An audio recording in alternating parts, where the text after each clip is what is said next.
Romanos 8, versículo 18 até o 25.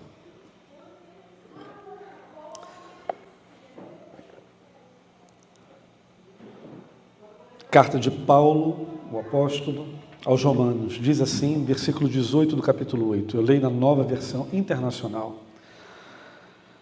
Considero, pois, que os sofrimentos do tempo presente não podem ser comparados com a glória que em nós será revelada. Repito, considero, pois, que os sofrimentos do tempo presente não podem ser comparados com a glória que em nós será revelada. A criação aguarda com grande expectativa que os filhos de Deus sejam revelados, pois a criação foi submetida à inutilidade, não pela sua própria escolha, mas por causa da vontade daquele que a sujeitou, na esperança de que a própria criação será liberta da escravidão, que conduz à decadência, para receber a mesma gloriosa liberdade dos filhos de Deus.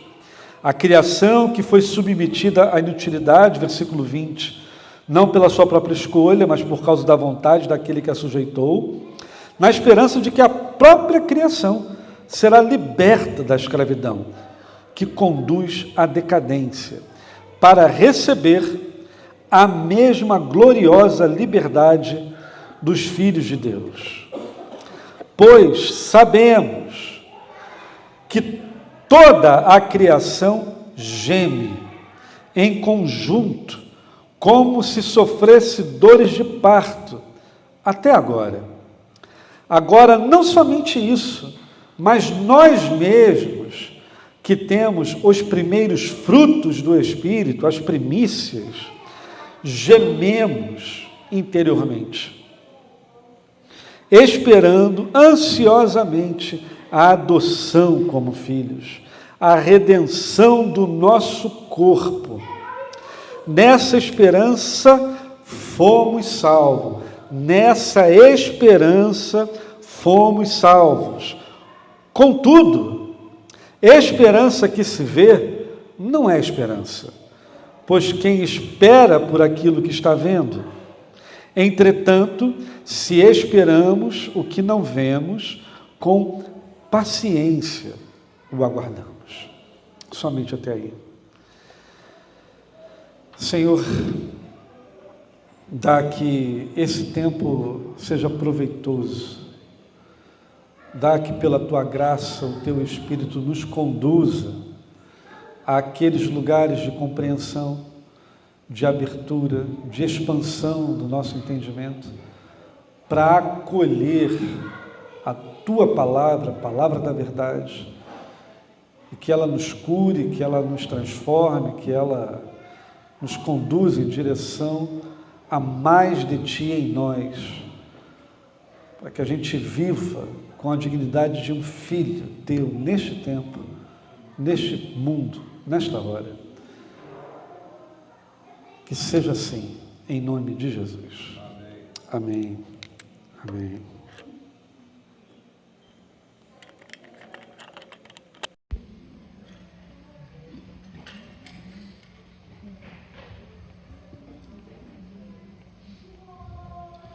Eu vou ser bastante sucinto, nós só temos 20 minutos. Não que a gente precise ficar aqui no cronômetro, mas a expectativa é concluir até 12 horas. Uma coisa que a gente tem trabalhado muito ali na Torre, que é o nosso grupo de estudos, nessa etapa, se refere à nossa identidade. Quem estamos nos tornando a partir da fé, a partir da compreensão, da redenção? Que esperança envolve o nosso crer, o nosso sentir. Como que a gente forja o caráter a partir da identidade recebida, da imagem recebida. Como que a gente lê o mundo, como é que a gente lê o mundo a partir de critérios outros, que não a partir do nosso medo, a partir da nossa fragilidade, a partir da bagunça existencial que a gente, de alguma forma, fez e realizou em nossas vidas através de escolhas equivocadas.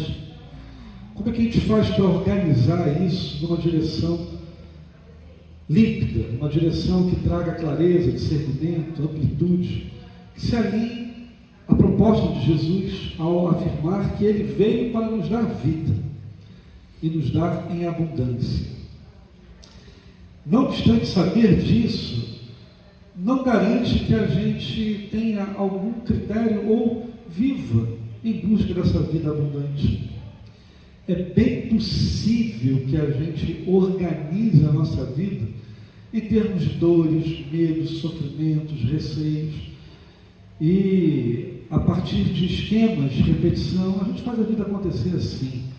Tudo é difícil, não há cura, é desafiador, e a gente vai empurrando quanto der. Paulo está escrevendo para uma comunidade que já havia compreendido algumas coisas. Cristo já havia morrido, ressuscitado, Pentecostes já havia sido manifesto, a compreensão do reino já operava na mente e no corações de muitos, tal como Jesus falara, o reino não vem com visível aparência, está dentro de nós. Não obstante, ele vai na direção de constatar que, não obstante a isso, ainda havia dor, ainda havia sofrimento, ainda havia angústia, ainda havia ansiedade, ainda havia um alinhamento e uma organização temática em torno desses elementos que possivelmente afastava qualquer um da plenitude em Cristo.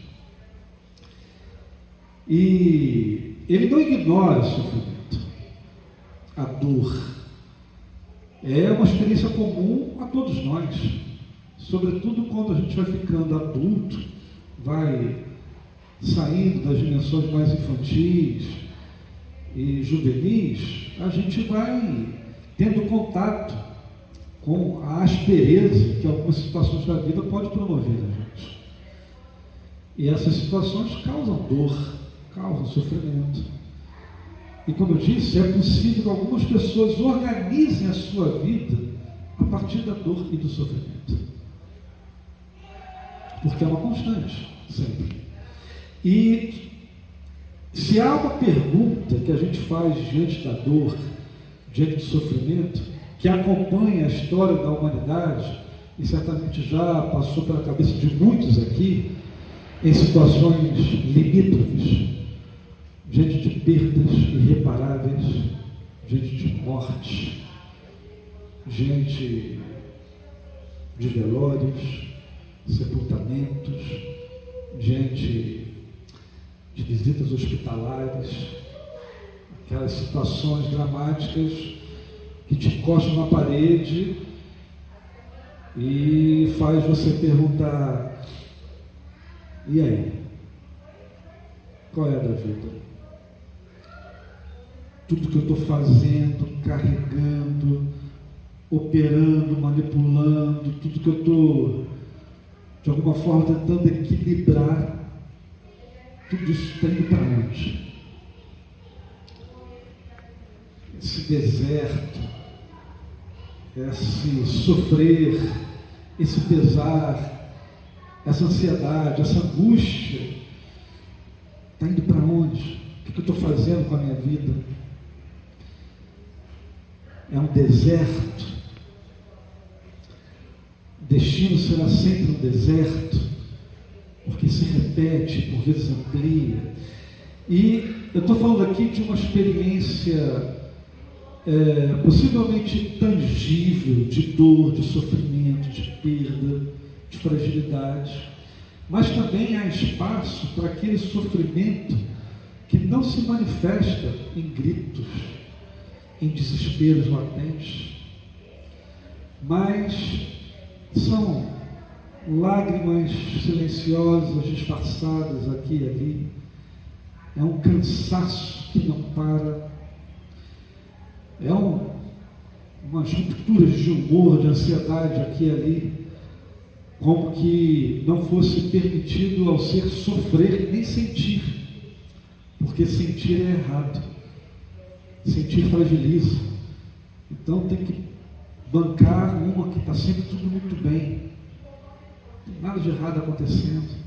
E esse é um tipo de sofrimento horroroso, que não se manifesta de maneira comum, mas está ali.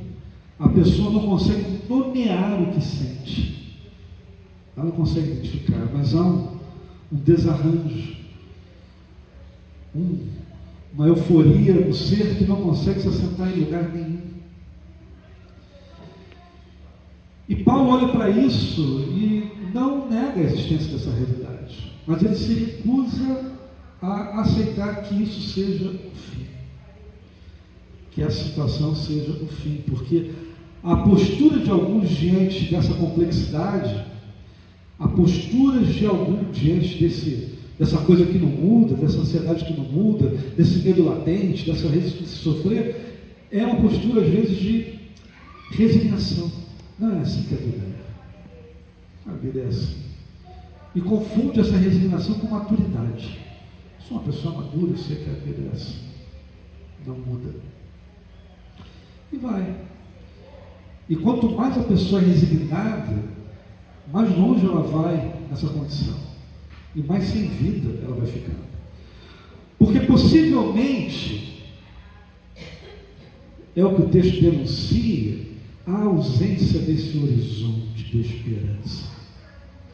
Ou essa esperança que deveria habitar a identidade de qualquer indivíduo identificado com Jesus é turva, é meio sem clareza, a gente só vai se repetindo, mas não tem no horizonte a expectativa de uma esperança que transcenda a dor, o sofrimento, o desajuste, porque o coração e a alma não vivem só do que ele entende, ele não vive só do que ele alcançou, mas ele também vive da visão de futuro que ele consegue conceber.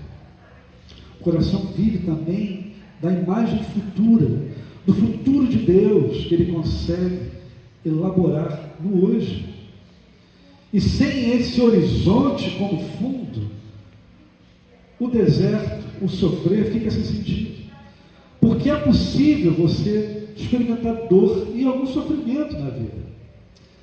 O difícil é isso não ter sentido algum. O difícil é isso não apontar para lugar nenhum. E a vida ser uma sucessão, uma sequência de experiências dessa natureza, onde você vai chamar de maturidade a resiliência. Não, estou passando por primeiro. Não há cura para isso. É muito difícil. E aí eu nem tento nada, não faço nada, porque sabe lá onde é que está esse horizonte, qual é a distância dele. E Paulo, ele nos oferece aqui uma perspectiva muito interessante, porque ele não tira de cena o sofrimento. Está lá, ele acontece. A dor é algo possível. A tensão da vida é algo natural. O que ele faz é expandir o horizonte. Fala, mas isso não dá nem para comparar. Não dá nem para ser comparado. Pensa a sua questão mais dolorida, mais sofrida, mais irrespondida, mais sem noção, que para você é a coisa mais horrorosa, que causa dor e sofrimento.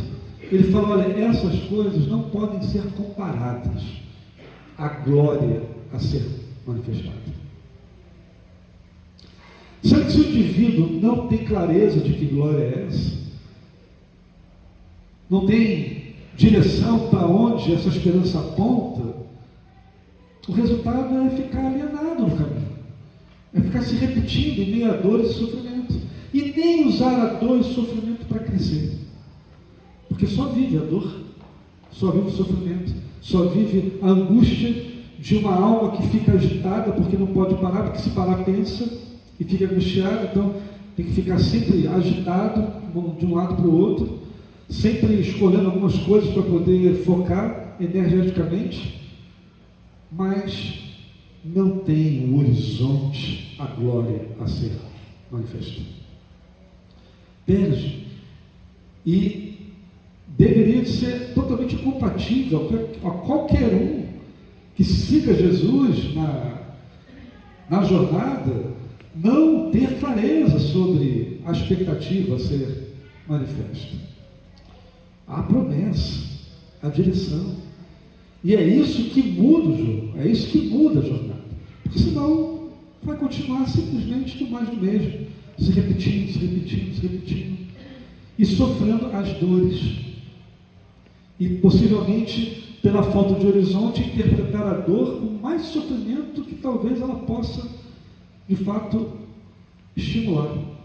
Porque dor é resultado de machucado. Você dá topada, dói. Mas o sofrer é a interpretação. E quem é que está ali interpretando? É alguém que não tem horizonte de expectativa, cuja esperança não é mais esperança, é só uma sobrevivência contínua? Ou é um ente do reino, do Espírito, que carrega a ardente expectativa dos filhos de Deus? Isso muda toda a cena. Muda. E essa é uma realidade que se acomete a todos nós, e às vezes a gente não sabe, a gente passa pano, a gente não enfrenta, a gente não olha de frente, a gente prefere continuar no automatismo, mas lá no fundo, isso que não é nomeado, sente. A palavra fala que são gemidos interiores, é o que nós lemos.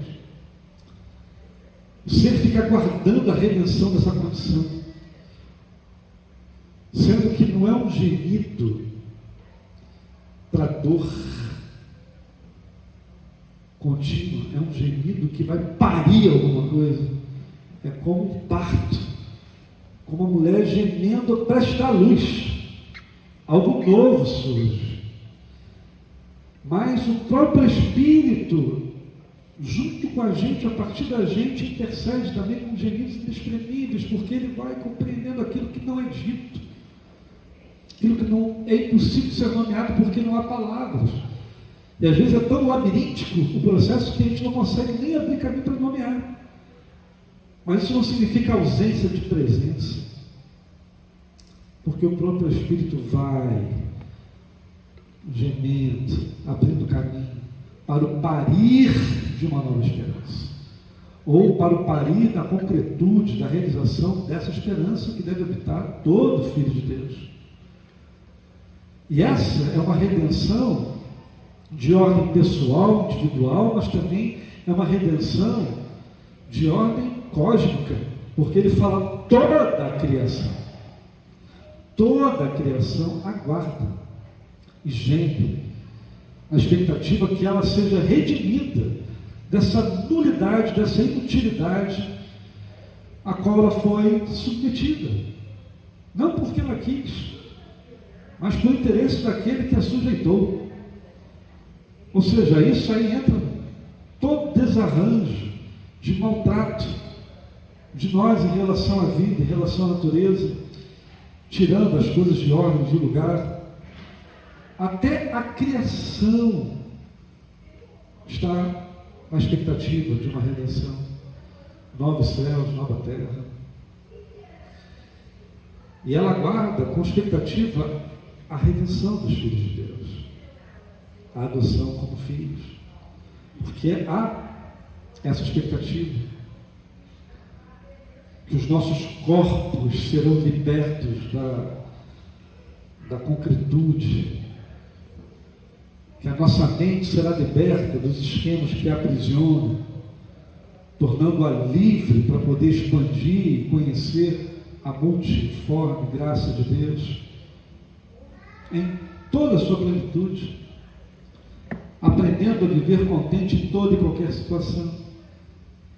Ou seja, há uma infinidade de possibilidades, de direções de vida, mas como não há uma expectativa clara, a gente vai vivendo dia a dia com as miudezas, reclamando dos discursos, das situações, das circunstâncias, mas nunca tomando posse das primícias, dos primeiros frutos, nunca se alegrando com o que já está manifesto. E aí a gente vai, de fato, organizando a vida, não em relação ao que a gente crê e ao que a gente espera, mas ao que a gente sente na hora, ao que a gente vive, ao desconforto momentâneo, à dúvida, ao temor, à fragilidade, sem nunca avançar em direção à glória que está prometida. Sem nunca avançar, só se repetindo. A pergunta é: que tipo de esperança você nutre no seu ordinário, no seu cotidiano? Você, quando vai organizando a sua vida, é o medo, é a resistência, é a fragilidade que ancora as suas decisões, ou a glória ser revelada? A redenção da mente, do corpo, do ser, a libertação da escravidão, da sujeição ao tempo, ao espaço, às circunstâncias, aos esquemas mentais, às interpretações equivocadas. Quem dera pudéssemos nos ver livres de tudo isso e habitar uma terra redimida, com seres redimidos, sem vieses, com abertura, com conexão. Esse é o nosso chamado,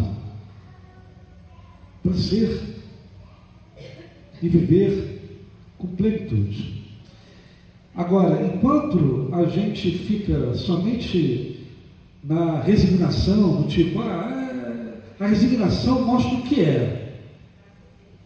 é, mas o convite é para viver entre a honestidade do que é e aquilo que ainda há de ser. Porque habitar o planeta neste tempo, redimido por Jesus, é viver essa tensão entre o que é e ainda não. Há uma glória a ser revelada, a gente anseia expectativa, mas eu ainda olho e não vejo.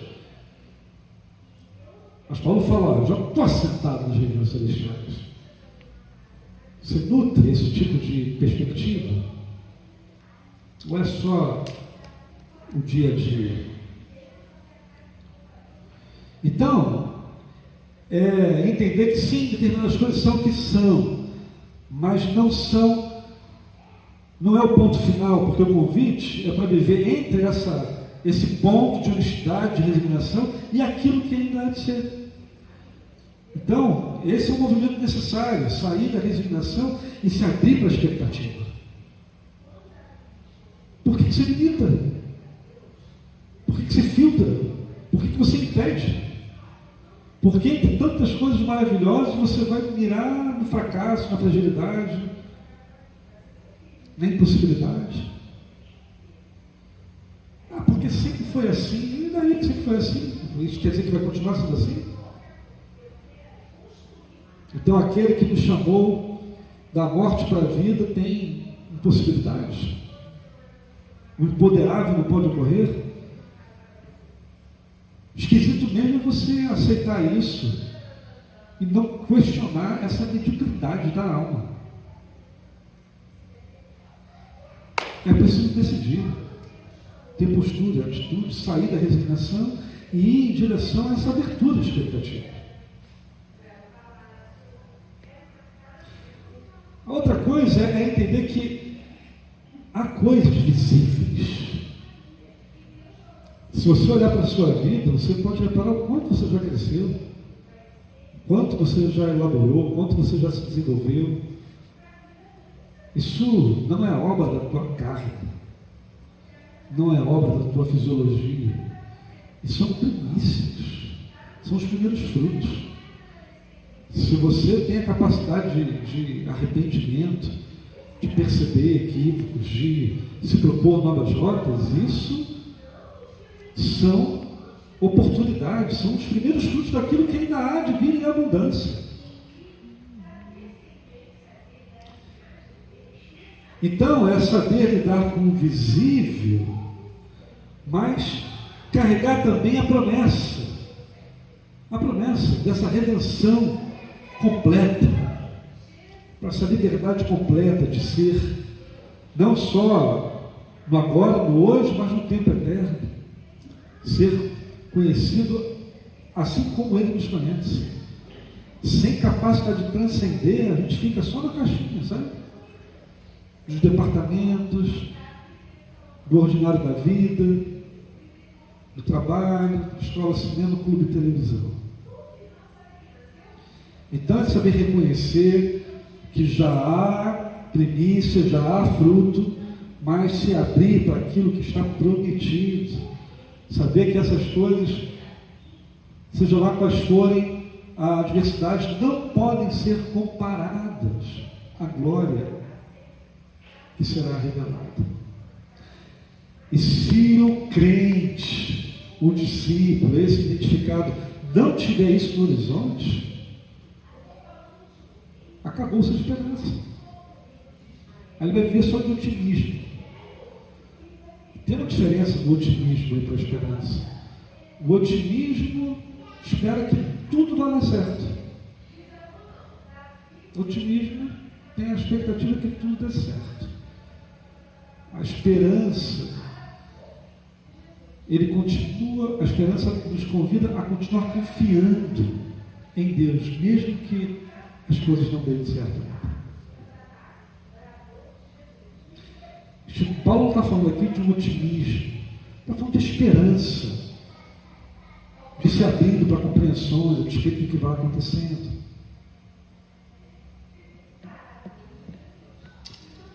Porque sem esperança, o que acontece é sobrevivência. Sem esperança, a gente vai sobrevivendo. Vamos lá. Eu faço aqui, eu faço ali. Vamos lá. Quando não há essa esperança de fundo, o melhor, o que acontece é sobreviver. É sobreviver.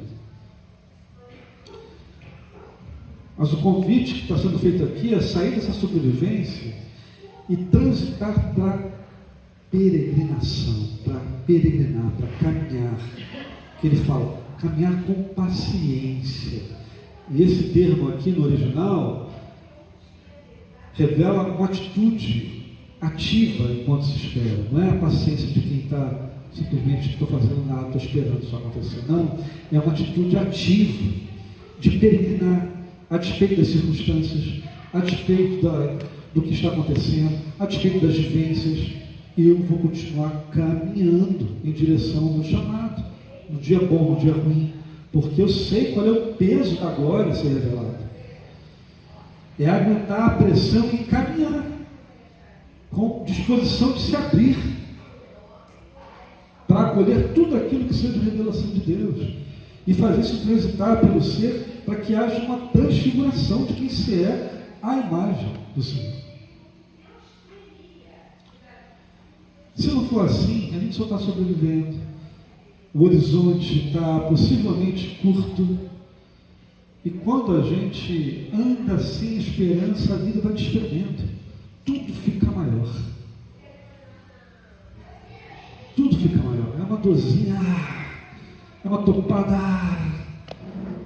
Porque a vida vai ficando sem sentido. E aí você não vê a saída desse negócio.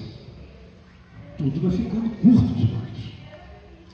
Então, gente querida, talvez o convite hoje seja justamente a se abrir para expectativas mais elevadas, para sustentar a promessa que há sobre todos nós e para continuar o caminho. de maneira paciente, mas ativa, se abrindo, compreendendo, integrando, crescendo, para que a gente saia desse lugar comum do existir sem significado e habite outras camadas da realidade. Esse é o meu desejo para todos nós aqui, para que haja renovação ou, quem sabe, a instalação da real esperança que deve habitar a todos nós.